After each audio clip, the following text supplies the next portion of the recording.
Was there any situations during your time abroad where you felt like like your life was at risk, or any sort of really clear apparent threat?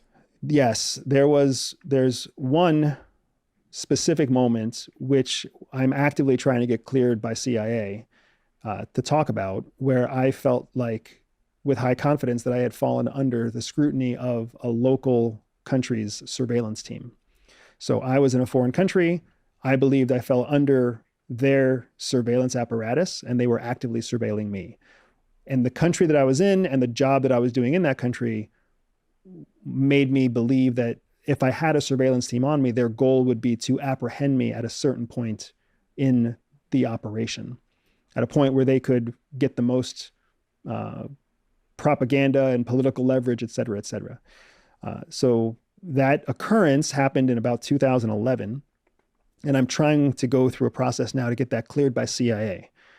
Up until about 9 months ago, CIA was giving me the thumbs up that I'd be able to talk about it.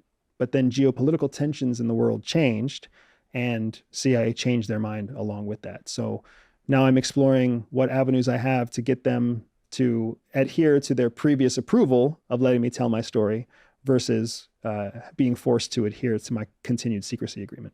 So you were in a foreign country, you felt like you were under the surveillance apparatus of a foreign country. What gave you that impression? Was it looking over your shoulder and seeing something, or? It's the process that we're trained to use for surveillance detection. So we're trained in a process where you run what's known as an SDR. And in that SDR, you have steps, methods that you use to determine whether or not you are being actively surveilled. And again, we use time to our advantage. So it's not like something happened in 5 seconds and I thought I was under surveillance.